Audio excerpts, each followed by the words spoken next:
और जब से विश्वविद्यालयों को भगवाकरण करने का वो हुआ है और हम अम्बेडकरवादियों ने ठाना है, इसको हम नीला बना के रखेंगे। और अब भी जो भी अम्बेडकरवादी क्रांति करेगा वो नीले झंडे के तले करेगा, अम्बेडकर के झंडे के तले करेगा। लेकिन हम अम्बेडकरवादी, नीले झंडे की ये ताकत है कि मूर्ति की स्थापना इसी जगह पे होगी।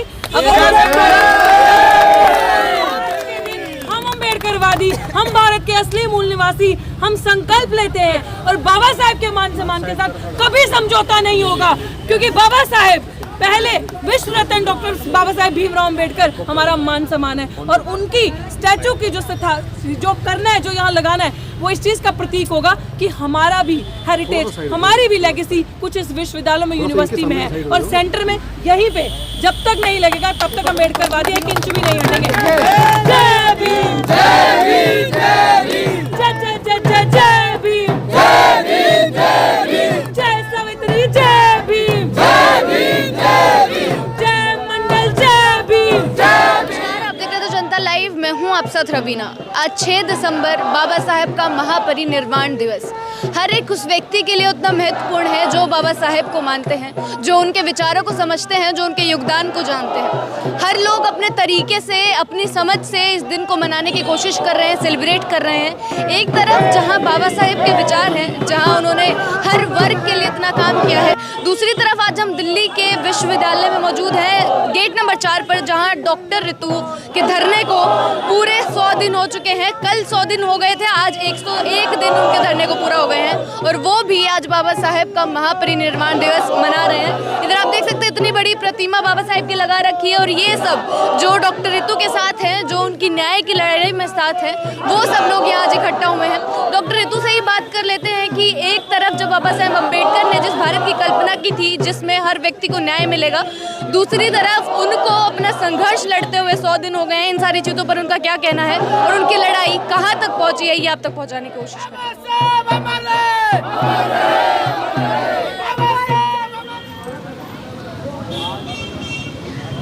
आज बाबा साहेब का महापरिनिर्वाण दिवस दिल्ली विश्वविद्यालय के बाहर डॉक्टर ऋतु सिंह ने मनाया है और ये भी हमने आपको साथ में बताया कि इनके धरने को भी 100 दिन पूरे हो गए हैं। आज 101वां दिन पूरा हो चुका है। इन्हीं से जान लेते हैं कि जो संघर्ष की कहानी रही है, बार बार जितनी बार हमने इसका इंटरव्यू लिया है, इनसे बातचीत की है, बार बार इन्होंने बाबा साहब का जिक्र किया, संविधान का जिक्र किया और आज भी उसी पर अड़िग है। डॉक्टर ऋतु, आप बताइए, आज बाबा साहब का महापरिनिर्वाण दिवस भी है, आप लोगों ने इतने अच्छे तरीके से सेलिब्रेट किया है और आपके धरने को भी 101वां दिन पूरा हो गया है। कैसी रही है ये जर्नी? जर्नी मैं क्या बताऊँ। कल हमारे बीच में मैम आए थे, मिसेस शालिनी लाल, तो उन्होंने शायद वो चीज़ें मैंने भी नहीं सोची थी, तो मैम बुक के लेके आए थे। मैम ने एक चीज़ बड़ी अच्छी कही, मैम एक बड़ी सामने है, मैम ने एक चीज़ बहुत अच्छी कही जब वो आए और उन्होंने एक्चुअली हमें जगा दिया। मुझे एहसास नहीं था इस चीज़ का, आप रहो यहाँ पे रहो बेटा, मुझे इस चीज़ का एहसास नहीं था क्योंकि हम लोग बस दिन प्रतिदिन चलते जा रहे थे और जो फेथ था, वो डिटर्मिनेशन बहुत अनवेवरिंग और अनडिफीटेबल हमारे हौसले थे कि जैसे चलते जाना है। बट मैम ने ये कहा कि आप कोई पिक्चर बनाते हैं, चाहे कोई बहुजन कोई मूवी बनी है, तो उसके आप 100 दिन जब पूरे होते हैं या आप उसका रिव्यू देते हैं, आप उसके लिए लिखते हैं। और आज ये बहुत बड़ी बात है कि एक बहुजन बच्ची जो यहाँ पे 100 दिन से बैठी है, 100 दिन पूरे हो गए, उसका हौसला बढ़ाने के लिए या उस चीज़ को रिकॉग्नाइज़ करने के लिए हम लोगों को भी कुछ लिखना चाहिए ताकि उसके हौसले और अडिग और अटल हों। तो मुझे तब एहसास हुआ कि हाँ, वाकई में 100 दिन पूरे हो गए। मुझे तब तक लग ही नहीं रहा था, क्योंकि जब आपकी मंजिल क्लियर होती है ना, जब आपके दिमाग में आपका विजन क्लियर, आपको पता आपकी मंजिल कि आपको कहाँ पहुँचना है, तब आप 1 सेकंड के लिए भी डगमगाते नहीं हो। जैसे बाबा साहिब का था कि मैं कुछ करके जाऊँ। मैं अपनी जनरेशन्स जो हैं, तमाम लोगों ने उस टाइम पे भी उनका साथ नहीं दिया। उस टाइम पे वो दिन रात काम करते रहते थे, उन्होंने अपने परिवार की परवाह नहीं करी, बट वो अडिग और अटल रहे और आज उनकी वजह से हम यहाँ पे हैं। जैसे अब बहुत सारी चीज़ें सुनने में आती है कि बाबा साहिब को तो मानते हो, बाबा साहिब की नहीं मानते, तो हमें लग रहा है कि हमने कुछ इस तरीके से उनको पढ़ा है या समझा है कि अब बाबा साहिब की मानने की ज़रूरत है। और अगर बाबा साहिब की मानने की ज़रूरत है तो ये डिटर्मिनेशन, ये हौसला आपके बीच में होना चाहिए कि रुकना नहीं, झुकना नहीं, थकना नहीं, बिकना नहीं। And that's what the teachings I have learned. और मुझे लगता है कि ये मेरे अंदर बहुत मजबूती से है, ना हिलूंगी ना हटूंगी। 6 दिसंबर 1956, 6 दिसंबर 2023, इतना बड़ा फासला है। क्या लग रहा है, आप जब यहाँ बैठी हैं, एक धरने में बैठी हैं, एक आंदोलन चला रही हैं पूरा, कुछ डिफरेंस आ पाया है समाज में, कोई बदलाव हो पाए हैं जैसे बाबा साहेब ने सोचा था?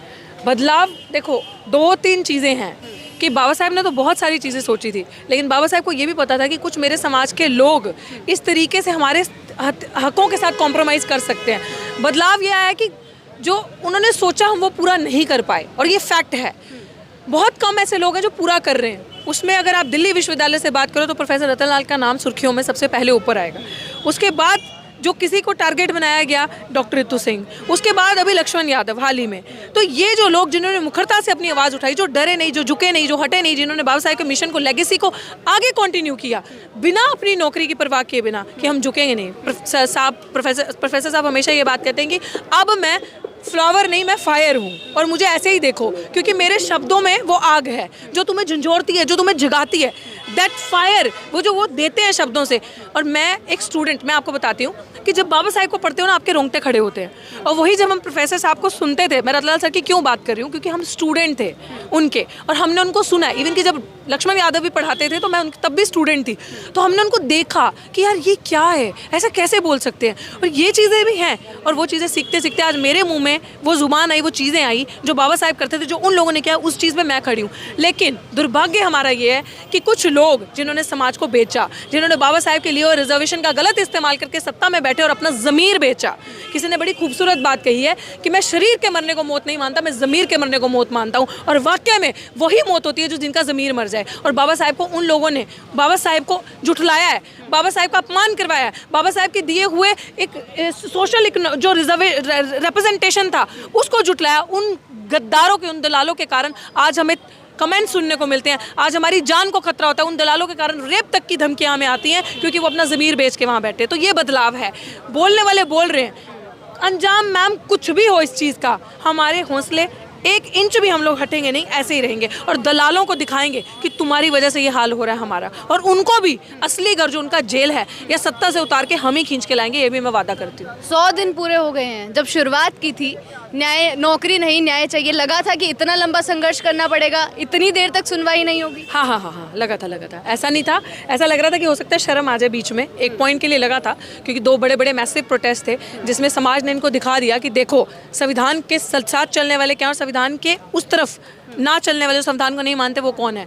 सोचा था कि शर्म आएगी, बट आहिस्ते आहिस्ते एहसास हुआ कि जो जिनका ज़मीर ही नहीं है, उन लोगों से आप क्या उम्मीद करोगे न्याय की। तो you don't have to demand the justice for you, you need to claim it. So अब क्लेम करने के लिए यहाँ बैठे हैं। तब सोचा नहीं था, लेकिन अब ऐसा सोचा है कि 100 के आगे हो सकता है 1 0 और लग जाए। बट आप मेरे को यस मैं हूँ अटल, मैं ऐसी ही हूँ।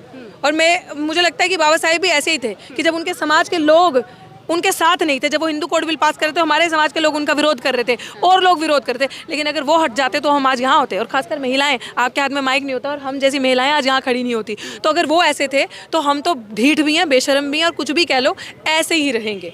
और मतलब है ऐसा ही हमारे साथ। क्या ऐसा विचार है, क्या ऐसी एनर्जी है जहाँ से ये सब चीज़ें आ रही हैं और इतना लंबा चलने का हौसला देकर जा रही है? प्रॉबली सबको अम्बेडकर को पढ़ना चाहिए, जैसे मैम ने कहा कि बहुत ज़रूरी है कि आप खोखली बातें करते हो, सुनी सुनाई बातें करते हैं और हमने पूरी तरीके से समझा नहीं है और बस ऐसे ही। और जब आप अपने महापुरुषों को याद करते हो, जब आप पढ़ते हो उन चीज़ों को, सिर्फ पढ़ के किताबी नहीं, जब आपके अंदर रैशनल अंडरस्टैंडिंग और लॉजिक आता है ना कि क्यों किया, क्यों ऐसी मूवमेंट्स उठी, क्या करना है और अम्बेडकरिज्म का मतलब क्या है, उस जीवन को जीने का मतलब क्या है। जीवन वो नहीं है सिर्फ अपने लिए जिया जाए। किताबों और डिग्रीज का मतलब नहीं है कि उनको सजा के रखा जाए और नौकरी करके पेट पाला जाए। असली एजुकेशन, ट्रू एजुकेशन मीन्स कि जिसके मुंह में जुबान नहीं उसके लिए बोलो, उसके लिए खड़े हो और अपने हक अधिकार को बचाने के लिए लड़ो। अगर आप लड़े नहीं, अगर मैंने वो प्रेयर पढ़ी थी बचपन में कि दूसरों की जय से पहले खुद की जय करे, और मैंने वो लिटरल सेंस में पढ़ी कि भैया दूसरों के तो लड़ती हूँ, लेकिन जब अपनी बारी आएगी तो गले के अंदर हाथ डाल के भी अपना हक छीन लूँगी, और वो मैं कर रही हूँ। और आपने मुझे देखा होगा कि पहले दिन भी मैं ऐसी थी और अभी भी मैं ऐसी हूँ। शतक लगाया, 100 को शतक ही बोलते हैं, लगाया, और डजेंट मैटर कितना लगेगा, लेकिन मुझे इतना विश्वास है कि मेरा समाज जाग चुका है। समाज एक है, जो हमें एक मिसकंसेप्शन था, लीडर्स एक नहीं है। और उम्मीद करती हूँ आने वाले टाइम पे ऐसा मूवमेंट्स, यूथ और हम जैसे लोग जिनके मुंह में जुबान है, जो एक्टिविस्ट हैं, जो सामाजिक चिंतक हैं, वो जगाएंगे और झंझोर के सबको एक कर देंगे और इन सत्ताधारियों को जो हमारा हक खा रहे हैं उनको उनके सही घर पहुंचाएंगे। आखिरी सवाल से ख़त्म करूंगी, जो आज का नज़ारा है दिल्ली विश्वविद्यालय के बाहर का, इतनी बार हम लोग आपके पास आए हैं, आपसे बातचीत की है, लेकिन आज का अलग जो नज़ारा देखने को मिला है, शायद पहले कभी यहाँ पर ऐसा नहीं हुआ है इतने सालों में,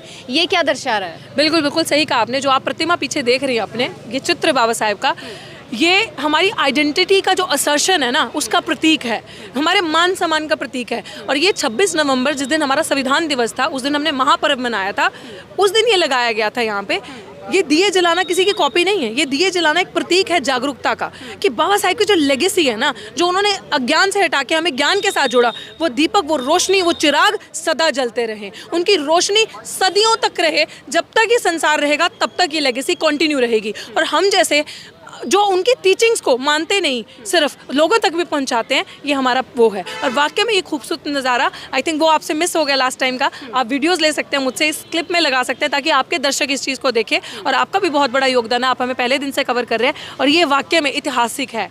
ये विश्वविद्यालयों में नहीं हुआ, और जब से विश्वविद्यालयों को भगवाकरण करने का वो हुआ है, और हम अम्बेडकरवादियों ने ठाना है, इसको हम नीला बना के रखेंगे। और अब भी जो भी अम्बेडकरवादी क्रांति करेगा वो नीले झंडे के तले करेगा, अम्बेडकर के झंडे के तले करेगा। नीली लाइट्स लगी है, नीले झंडे लग रहे हैं, आप देख सकते हैं, पूरे प्रांगण को आप कवर करिएगा। प्रोफेसर रतन लाल की वाइफ भी हमारे साथ है, इनसे समझ लेते हैं। मैम, आप भी लगातार आ रहे हैं, रतन लाल सर लगातार मैम के साथ हैं। आज जो ये 100 दिन पूरे हुए हैं, किस प्रकार से देख रही हैं? मैंने कल ही आके ऋतु को बुके दे दिया था कि लेट्स सेलिब्रेट दिस सेंचुरी, और उसके लिए ऋतु ने ऑलरेडी बता दिया है जो भी कुछ मैंने कल किया था कि किस तरीके से हमें इस चीज़ को सेलिब्रेट करना चाहिए।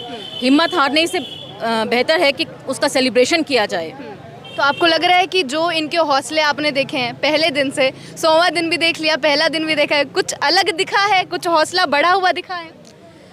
एक्चुअली आप लोग जो हैं वो इसको अब से देख रहे होंगे, लेकिन मैं इसको बहुत साल पहले से देख रही हूँ, तो मैं जानती हूँ ये क्या कर सकती है और क्या नहीं कर सकती है। इसलिए मैं उस चीज़ को सेलिब्रेट करने आई थी कि किसी भी तरीके से हौसला टूटना नहीं चाहिए, ना इसका टूटा है, और मुझे नहीं लगता कि ये कभी हारेगी भी। चलिए, बहुत बहुत शुक्रिया आपका। यही जानने की हमारी कोशिश थी कि जिस प्रकार से ये आंदोलन एक खड़ा हो चुका है, लगातार हम लोग भी कवर कर रहे हैं, और बाबा साहेब के महापरिनिर्वाण दिवस पर ऐसी तस्वीरें सामने आ रही हैं। एक चीज़ मैं और जोड़ना चाहती हूँ, आपने एक सवाल पूछा था बदलाव, बाबा साहब के 1956 से लेकर अब तक क्या बदलाव आए हैं। बदलाव देखिए सबसे स्थायी भाव है, किसी भी प्रकृति का बदलना तय होता है, लेकिन यही बदलाव रिवर्स में भी जा सकता है। जो अधिकार बाबा साहब ने लड़ झगड़ के आप लोगों को दिलवाए हैं ना, वो आपसे छीने भी जा सकते हैं। अगर मतलब बदलना, बदलाव आना अगर स्थायी भाव है तो ये दोनों तरीके से हो सकता है, पॉजिटिव भी और नेगेटिव भी। यदि बहुजन समाज अब भी नहीं जगा तो 2024 के बाद मुझे लगता नहीं कि वो कभी जाग भी सकेगा। मतलब ये थ्रेट भी है सामने? बिल्कुल है। आप देखिए, अभी तो जबकि इलेक्शन होने वाले हैं, लेकिन उससे पहले किस तरीके से ये लोग बिहेव कर रहे हैं। राष्ट्रपति कोविंद जी, हमारे भूतपूर्व राष्ट्रपति जो हैं, उनको किस तरीके से मंदिर की सीढ़ियों के बाहर हर बार रोक दिया गया है। पूरे 5 साल के कार्यकाल के दौरान उन्होंने कभी आवाज़ तक नहीं निकाली। इस तरीके से ये जो संघी है ये प्रोजेक्ट करते हैं कि आपकी जो हद है या जो आपकी हैसियत है वो वहीं सीढ़ी तक सीमित है। द्रौपदी मुर्मू जी को भी किस तरीके से नई संसद के उद्घाटन से बिल्कुल बाहर रखा गया, उसको पूरी दुनिया ने देखा। सिर्फ अपने देश तक अब ये बातें सीमित नहीं हैं, और पूरी दुनिया इस मैसेज को देख रही है। उसके बाद मैंने पहले भी इस बात को रखा था कि बाबा साहब की मूर्ति जो है वो अमेरिका में भी लगाई गई थी, और उसको बहुत सेलिब्रेट किया था, जबकि मुझे उसके सेलिब्रेशन का कोई मतलब नहीं दिख रहा था। उससे ठीक मेरे ख्याल से हफ्ता भर पहले SB 403 का मैं पहले भी जिक्र कर चुकी हूँ, एंटी कास्ट बिल, जो पास होना चाहिए था पार्लियामेंट के दोनों सदनों से, वो पास हो गया अमेरिका के, लेकिन उसको वहाँ के गवर्नर ने जो है खारिज कर दिया। मतलब ये सारी चीज़ें भी सामने हैं, जब एक तरफ हम सेलिब्रेट कर रहे हैं लेकिन दूसरी तरफ इन चीज़ों का भी ध्यान रखने की ज़रूरत है। इन सब चीज़ों का ध्यान रखने की ज़रूरत है, क्योंकि अब हमारा बहुजन तबका जो है पढ़ने के लिए विदेशों में भी जा रहा है। और आज हम जो यहाँ पर रोते हैं उनके लिए ना, तो आपको ये नहीं भूलना चाहिए कि मनुवादी सोच के लोग हमसे पहले बाबा साहब के विचारों से ज़्यादा जल्दी ट्रैवल करके वहाँ पहुँच चुके हैं, और उनके पास ये ताकत है कि वो आपके अधिकारों को वहाँ पर भी रोक सकते हैं। चलिए, बहुत बहुत शुक्रिया आप दोनों का। यही पहुंचाने की कोशिश आप तक कर रहे हैं कि आज के डेट में भी किस प्रकार जो बाबा साहब को मानने वाले लोग हैं वो उसी तरह से इन सारी चीज़ों को सेलिब्रेट करते हैं जो शुरू से करते आए हैं। और डॉक्टर रितु सिंह का जो धरना आंदोलन में तब्दील हो चुका है वो कहाँ तक पहुँचा है, ये संघर्ष की लड़ाई कहाँ तक पहुँच पाई है, वो आप तक पहुँचा रहे हैं। इसी प्रकार जनता के मुद्दे आप तक पहुँचाते रहेंगे। बने रहें हमारे साथ। शुक्रिया।